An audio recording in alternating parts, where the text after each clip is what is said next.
જય શ્રી કૃષ્ણ. આપનું સ્વાગત છે અમારા નવા વિડીયોમાં. આજે પુરુષોત્તમ માસનો 14મો દિવસ છે. તો આજે આપણે પુરુષોત્તમ માસનો અધ્યાય 14 દ્રઢ ધનવાના પૂર્વજન્મની કથા સાંભળીશું. બોલો પુરુષોત્તમ ભગવાનની જય. સુત પુરાણી બોલ્યા, હે મુનિશ્રેષ્ઠો, રાજા દ્રઢ ધનવા ચિંતાતુર દિશામાં હતો. તે અરસામાં ઋષિ વાલ્મીકી તેમને ત્યાં પધાર્યા. આથી રાજા ઘણો હર્ષ પામ્યો. તેણે તેમને આવકાર્યા, તેમનું પૂજન કરી પગ ધોઈને જળ મસ્તકે ચડાવ્યું અને તેમના પગ ચાપવા લાગ્યો. ઋષિ વાલ્મીકીએ તેની ઉદાસીનું કારણ પૂછતા તેણે જંગલમાં બનેલી ઘટના કઈ સંભળાવી. પોપટનો કહેવાનો અર્થ શું છે એ પણ પૂછ્યું. ઉપરાંત તેમણે જણાવ્યું, મારી પાસે રાજ્ય છે, દેવો જેવા 4 પુત્ર છે, સુલક્ષણા પત્ની છે, હાથી, ઘોડા, રથ આદિ અઢળક સમૃદ્ધિ છે. આ બધું મને કથા પુણ્યના આધારે મળ્યું તે વિશે જણાવો તો મારા ઉપર ઘણી કૃપા થશે. આ જાણવા મારું મન ઘણા સમયથી બેચેન બન્યું છે. દ્રઢ ધ્રુવાની આવી વાણી સાંભળી વાલ્મીકી ધ્યાનમગ્ન બન્યા. થોડીવાર પછી રાજાને ઉદ્દેશીને બોલ્યા, હે રાજન, હું પૂર્ણમામાં દ્રવિડ દેશમાં બ્રાહ્મણ કુટુંબમાં જન્મ્યો હતો. તારું નામ સુદેવ હતું. તે વખતે અગ્નિહોત્રાદિ યજ્ઞો કરી શ્રીહરિને પ્રસન્ન કર્યા હતા.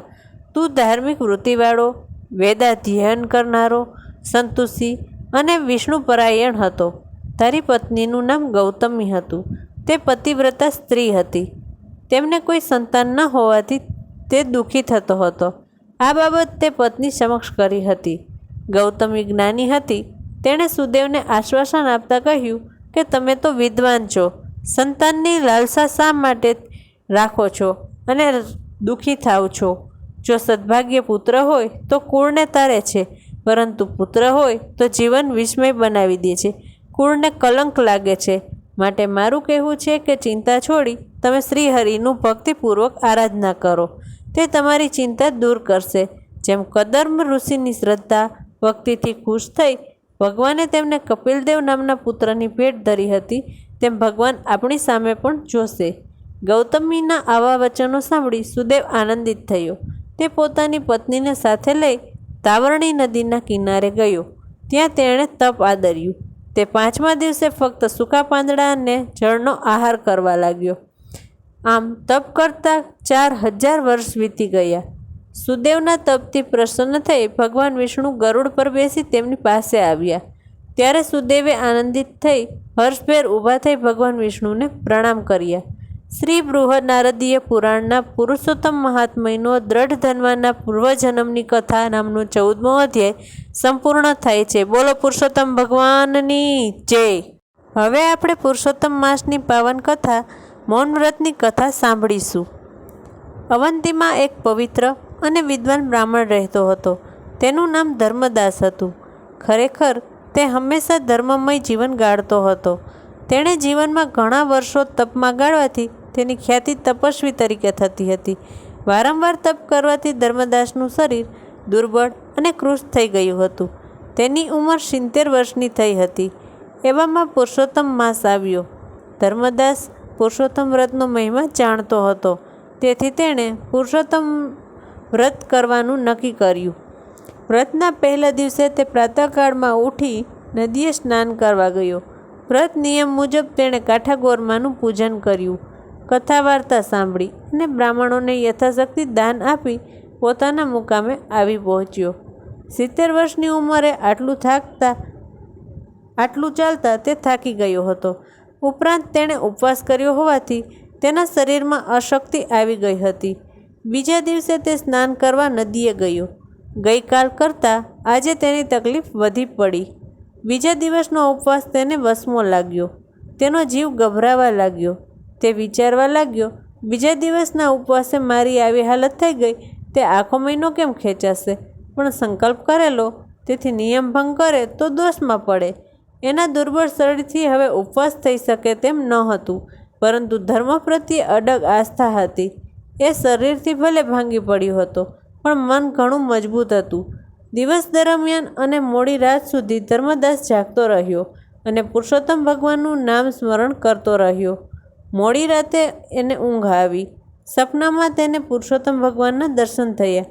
તે બોલ્યા, હે ભક્ત, તારાથી ન થઈ શકે એવું વ્રત તે લીધું છે. 2 દિવસના ઉપવાસથી તારા હોશકોશ ઉડી ગયા છે. આથી તારાથી ટકી રહેવું મુશ્કેલ છે. વ્રત સંકલ્પ કરીને ભાંગવો તે દોષ છે.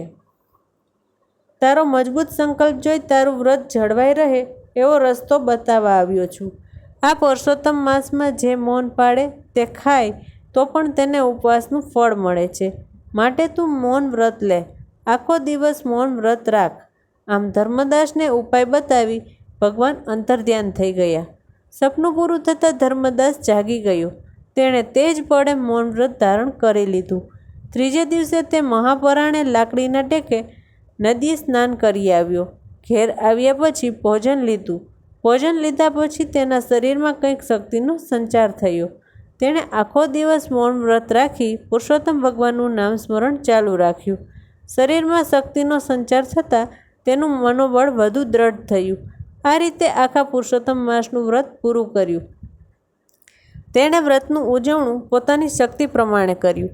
ધર્મદાસની શ્રદ્ધાપૂર્વકની ભક્તિથી પુરુષોત્તમ ભગવાન તેના ઉપર પ્રસન્ન થયા અને પ્રગટ થઈને કહેવા લાગ્યા, હે વિપ્ર, તારી ઈચ્છા હોય તે માગી લે, હું તારા ઉપર પ્રસન્ન થયો છું. ધર્મદાસ કહે, હે પુરુષોત્તમ ભગવાન, તમે મારા ઉપર અનહદ કૃપા કરીને દર્શન આપ્યા છે.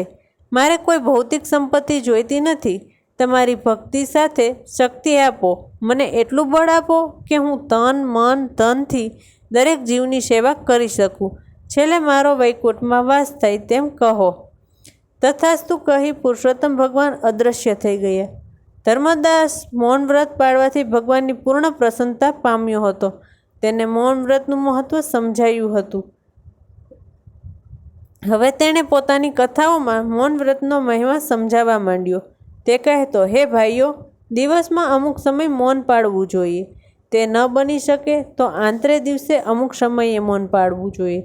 તે પણ ન બની શકે તો અઠવાડિયામાં 1 દિવસ નક્કી કરી મૌન પાળો.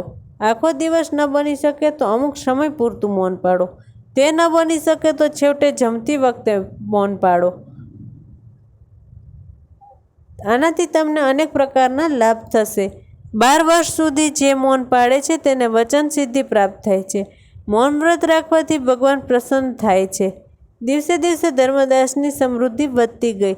70 વર્ષની ઉંમરે પણ તેણે ધર્મના ઝરણા વહેતા મૂકી દીધા હતા. ઠેર ઠેર સદાવ્રતો બંધાવ્યા, ગૌશાળા અને ધર્મશાળાઓ બાંધી, અન્નદાનના વસ્ત્રદાન કર્યા. તે રાત દિવસ ધર્મ કાર્યમાં ડૂબેલો રહેતો હતો. આમ મૌન વ્રતના પ્રતાપે અને શ્રી પુરુષોત્તમ ભગવાનની અડગ શ્રદ્ધા ભક્તિના કારણે ધર્મદાસ વૈકુંઠમાં પામ્યો. ન બોલ્યામાં 9 ગુણ, બોલે બગડી જાય, મૌન તણો મહિમા ઘણો, પ્રભુ પ્રસન્ન થાય. બોલો પુરુષોત્તમ ભગવાનની જય.